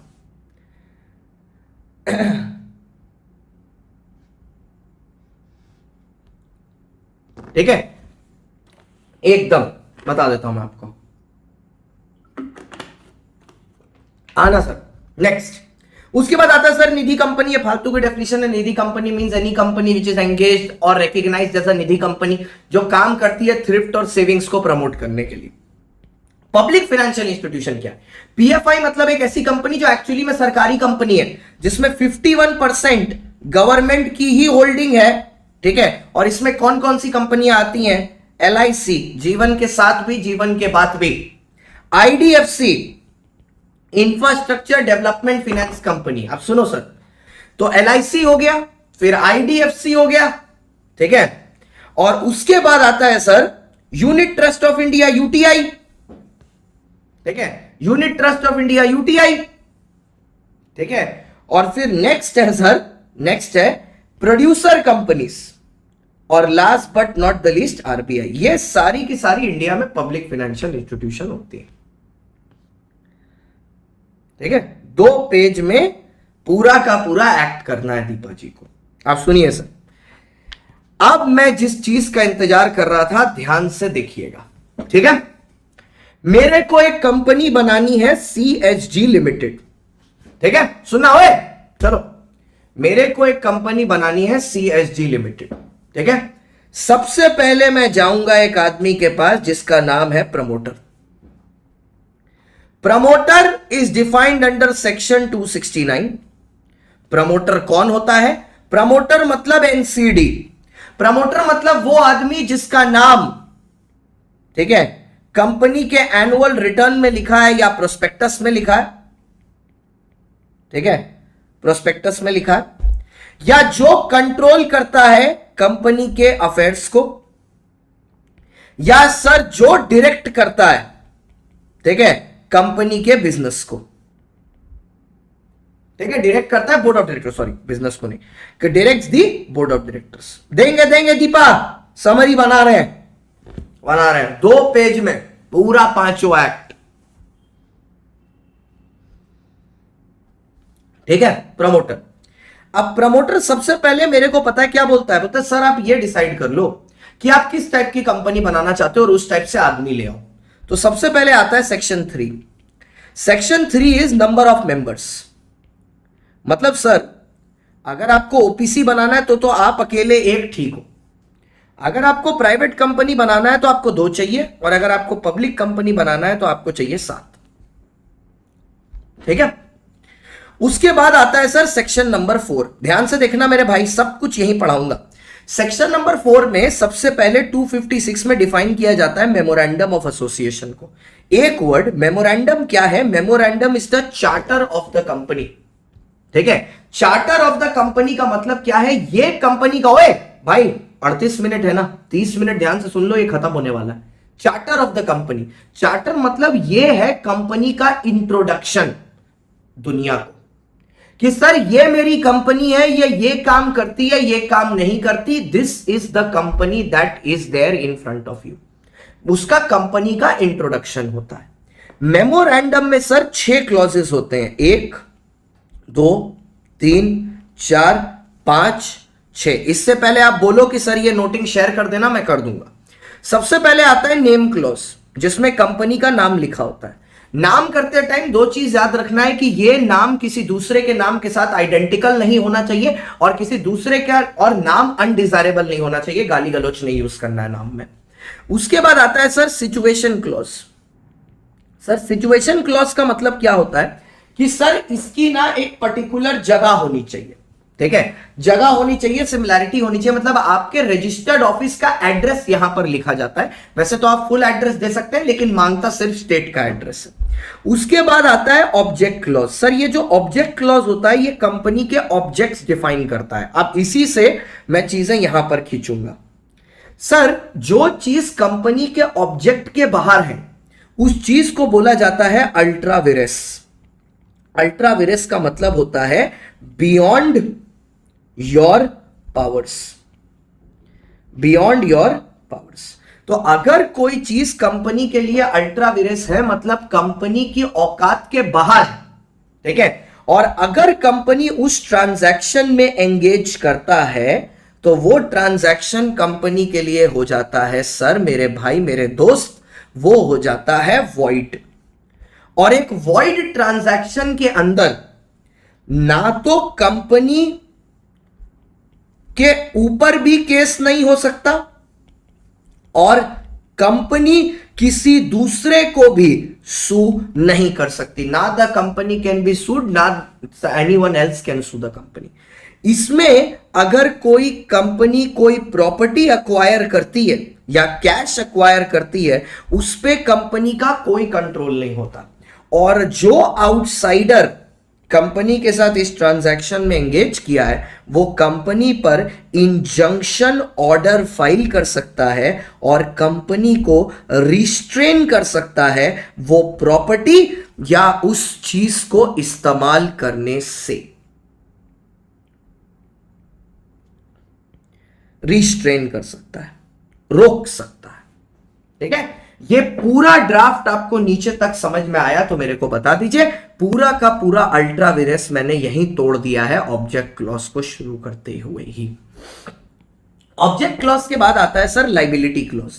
तो यहां पर तो आपको भैया सरल सिंपल छोटी सी बात यह बतानी है कि आप किस तरह की कंपनी है। क्या आप लिमिटेड बाय शेयर्स हैं, ठीक है, या आप लिमिटेड बाय गारंटी हैं, या आप अनलिमिटेड कंपनी है। आप अपनी कंपनी के बारे में बता दीजिए बस। उसके बाद सर आता है कैपिटल क्लॉज। कैपिटल क्लॉज में आप बताते हो कंपनी का ऑथराइज कैपिटल कितना है, कितने कैपिटल के साथ कंपनी रजिस्टर्ड हुई।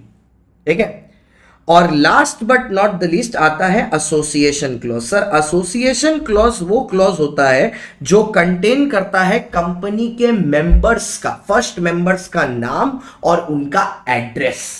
ठीक है, अब एक इसके बाद आता है sir section number 5। Section number 5 बात करता है कंपनी के आर्टिकल्स ऑफ एसोसिएशन के बारे में। कंपनी के आर्टिकल्स ऑफ एसोसिएशन होते हैं कंपनी की बाय लॉज, जो कंपनी के इंटरनल मैनेजमेंट के लिए बने होते हैं, जो कंपनी के अंदर वाले लोगों को, कंपनी के बोर्ड ऑफ डायरेक्टर्स को फॉलो करने होते हैं। ठीक है, कंपनी के बोर्ड ऑफ डायरेक्टर्स को फॉलो करने होते हैं। अब इसमें एक वर्ड आता है जिसको बोला जाता है, हर चीज बताऊंगा भाई, एंट्रेंचमेंट क्लॉज। सर ये एंट्रेंचमेंट क्लॉज का मतलब होता है रिस्ट्रिक्शन क्लॉज। ठीक है, अगर कंपनियां चाहें तो कंपनी को फॉर्म करते टाइम, कंपनी को बनाते टाइम उसमें ये रिस्ट्रिक्शन क्लॉज डाल सकते हैं वो लोग। अगर एक पब्लिक कंपनी चाहे तो बनने के बाद भी डाल सकती है, बस एसआर इन जीएम पास करना होगा। और अगर एक प्राइवेट कंपनी बनने के बाद डाल रही है तो उसको ऑल मेंबर्स का कंसेंट चाहिए होगा। अब एक बात इसमें और देखने की है, एक बार आपने एंट्रेंचमेंट क्लॉज डाल दिया, ठीक है, एक बार आपने एंट्रेंचमेंट क्लॉज डाल दिया तो उसके बाद एओए में जो भी चेंज होगा it can be only of restrictive nature. वो सिर्फ और सिर्फ रेस्ट्रिक्टिव नेचर का ही हो सकता है, वो प्यार मोहब्बत वाले नेचर का नहीं हो सकता, सिर्फ और सिर्फ रिस्ट्रिक्टिव इन नेचर ही हो सकता है, none other than restriction. Clear? ठीक है। अब एक बात और सुनिएगा, मजा आता है भाई मेरे को ऐसे पढ़ाने में। अब एक बात और सुनिएगा, ये मेमोरेंडम है, ये आर्टिकल है, दोनों को मिला के एक सेक्शन 399 आता है कंपनीज एक्ट का, जो साफ साफ ये बोलता है कि जो भी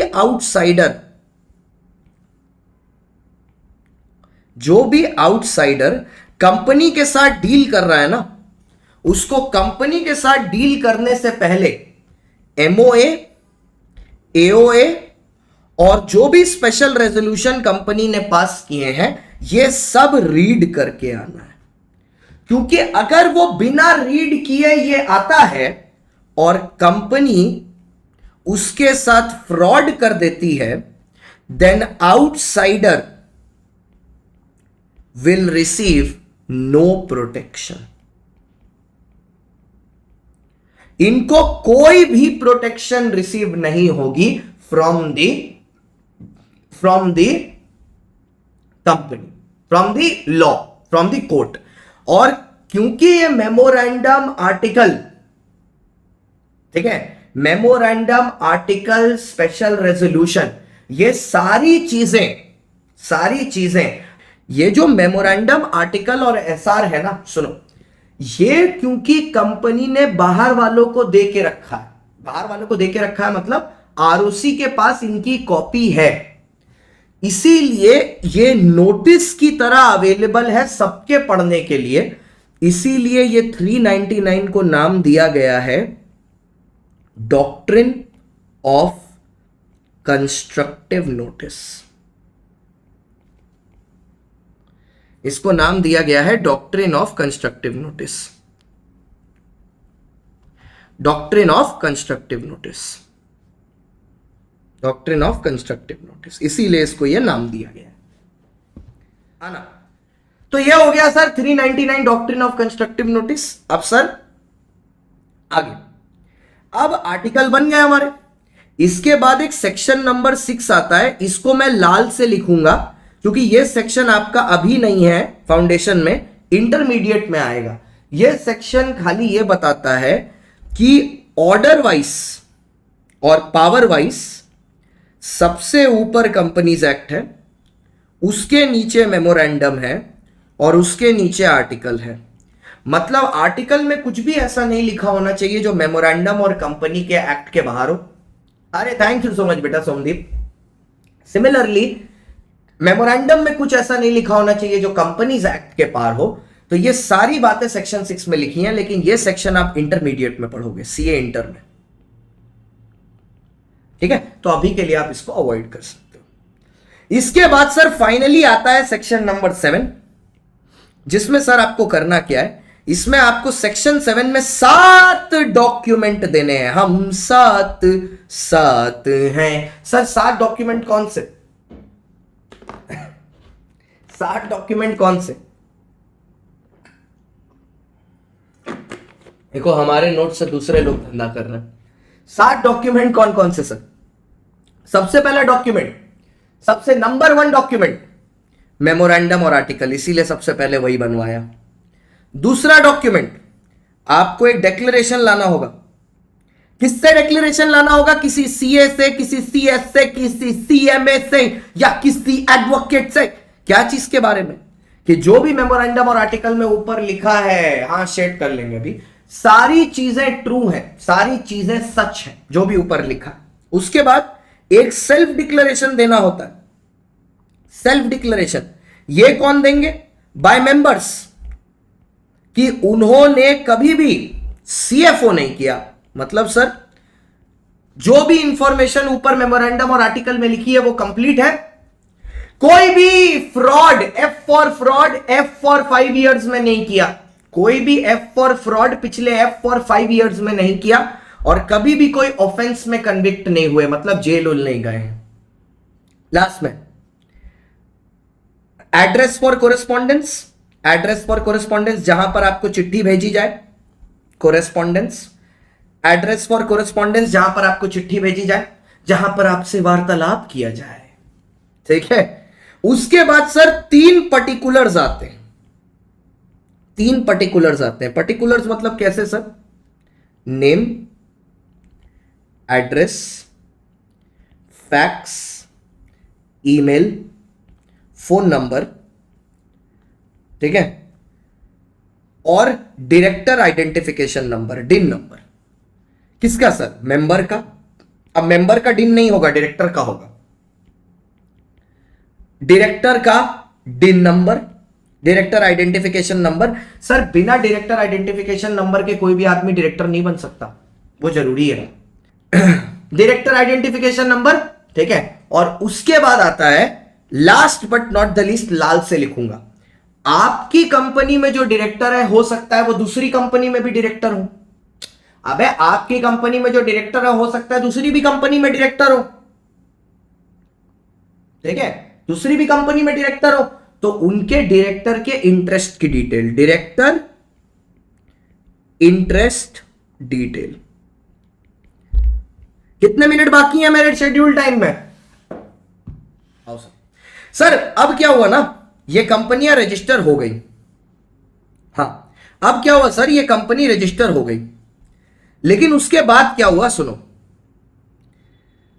before registration certificate, before registration certificate, इससे पहले रजिस्ट्रेशन सर्टिफिकेट दे पाते, ठीक है, बिफोर रजिस्ट्रेशन सर्टिफिकेट, इससे पहले रजिस्ट्रेशन, अरे जल्दी जाना ही नहीं है बेटा, टॉपिक खत्म हो गया यार, ठीक है, बिफोर रजिस्ट्रेशन सर्टिफिकेट दे पाते, ठीक है, ठीक है। आरओसी को पता चल गया कि इन निर्लज्जों ने, ठीक है, इन निर्लज्जों ने झूठ बोला है। They have made a false statement in the memorandum या आर्टिकल या तो इन देयर डिक्लेरेशन। क्या होगा पता है? सीधे सीधे 447 लग जाएगा, सीधे सीधे सीधे सीधे 447 लग जाएगा, सीधे सीधे 447 लग जाएगा। लेकिन सर अगर आफ्टर रजिस्ट्रेशन पता चला तो, आफ्टर रजिस्ट्रेशन सर्टिफिकेट पता चला तो, उस केस में ऑफिसर पे तो 447 लगेगा ही, लेकिन कंपनी का केस अब ट्राइब्यूनल हैंडल करेगा। तो ट्राइब्यूनल कंपनी के साथ क्या कर सकता है? या तो ट्राइब्यूनल चेंज इन मैनेजमेंट कर देगा, या तो ट्राइब्यूनल चेंज इन मैनेजमेंट कर देगा, मैनेजमेंट चेंज करा देगा, ठीक है, या तो ट्राइब्यूनल वाइंडिंग अप ऑर्डर कर देगा कि भैया धंधा बंद करो, चलो gate the hell out of here, ठीक है, या तो क्या करेगा 447, हाँ, अरे 447 फ्रॉड वाला स्वाति, अब उसमें तुम क्वेश्चन मार्क दोगी? अब अभी पहले भी तो वही बोला था, वाइंडिंग अप। या क्या कर देगा, रिमूवल ऑफ नेम, कंपनी का नाम हटा देगा, या उससे गड़बड़ हरकत, ठीक है, उससे गड़बड़ हरकत क्या कर सकता है?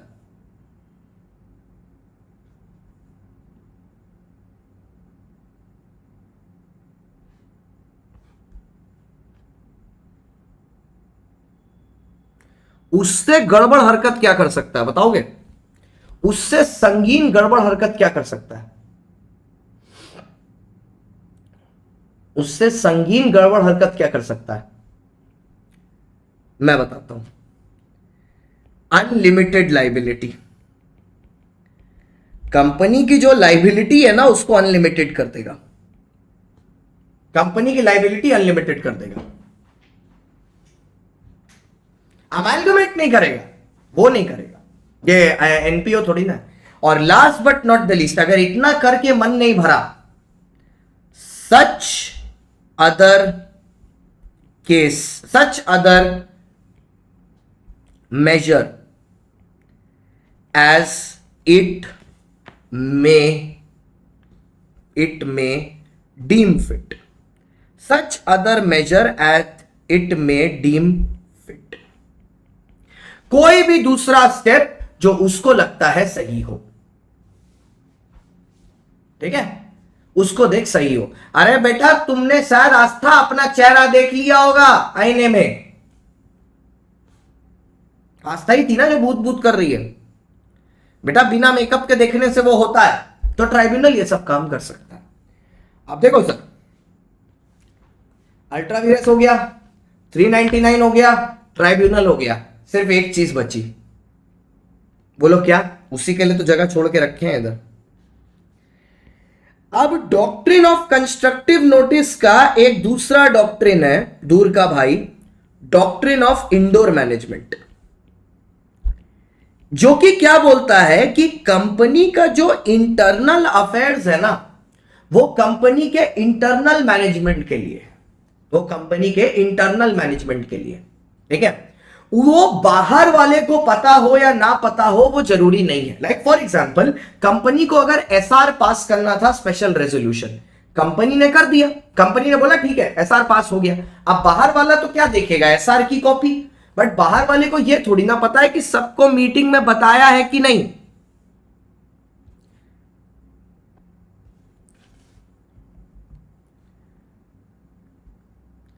अरे सर लिंक चला भी जाएगा तो वो क्लिकेबल थोड़ी ना होगा, तो फायदा क्या है भेज के, ठीक है।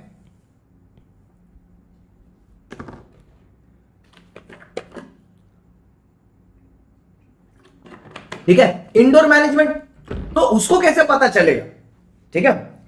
तो इंडोर मैनेजमेंट करता क्या है? इंडोर मैनेजमेंट बेसिकली आउटसाइडर को प्रोटेक्ट करता है, ठीक है। अगर there are internal irregularities,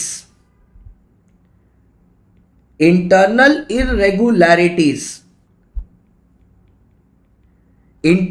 irregularities अगर वहां पर इंटरनल मिसमैनेजमेंट है, अच्छा वर्ड यूज करते हैं, इंटरनल मिसमैनेजमेंट है कंपनी में, तो वो आउटसाइडर को प्रोटेक्ट करता है। एक नाम ही देखो ना, इंडोर मैनेजमेंट में आईएन है, उसको इंसान बोलते हैं। कंस्ट्रक्टिव नोटिस में सीओ है, वो कंपनी को प्रोटेक्ट करता है। सिंपल है। इंडोर मैनेजमेंट, इंटरनल मिसमैनेजमेंट अगर है, ओए आ जाओ यार, इंटरनल मिसमैनेजमेंट है तो भैया वो आउटसाइडर को प्रोटेक्ट करेगा और कंपनी को पेनल्टी लगेगी। लेकिन 3 ऐसे केसेस हैं, 1, 2, 3, जिसमें कंपनी रिस्पॉन्सिबल नहीं होगी और आउटसाइडर रिस्पॉन्सिबल होगा।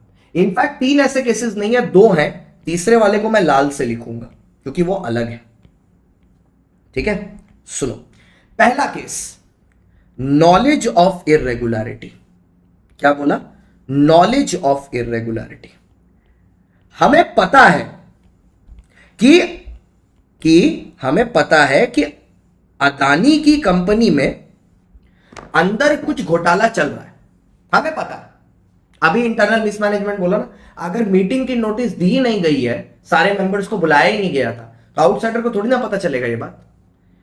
आपको पता है, नॉलेज ऑफ इरेगुलरिटी। हमको जैसे पता है कि अभी अदानी की कंपनी में कुछ अजीब चल रहा है, ठीक है, कुछ बेहुदगी चल रही है, ठीक है, फिर भी मैं उसके साथ अगर एंगेज कर रहा हूं ट्रांजैक्शन में, तो मैं मूर्ख हूं, क्योंकि मेरे को तो पता है ना कि उसकी कंपनी में कुछ गड़बड़ चल रही है।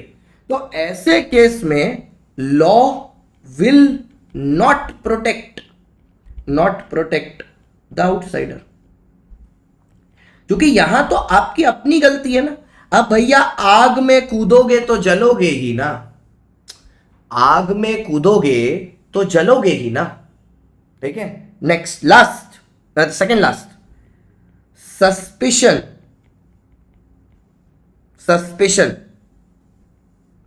Suspicion of irregularity. Sir point 1 और 2 में फर्क क्या है पता है? पॉइंट 1 है चीटिंग करते हुए पकड़ा जाना,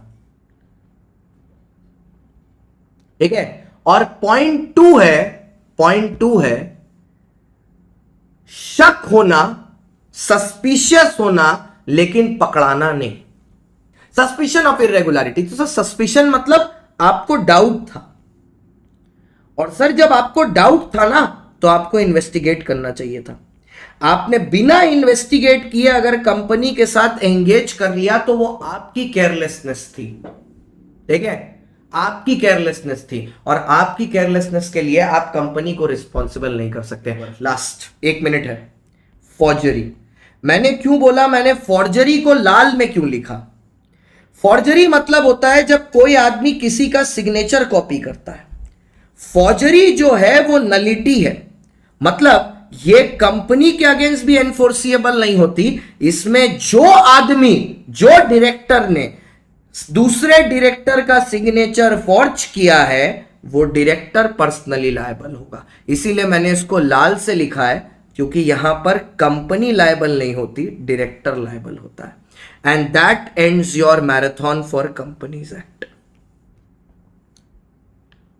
ठीक है, that ends your marathon for companies act. ठीक है, पूरा company law over, company law over, पूरा 2 घंटे के अंदर इन 120 मिनट्स, डन।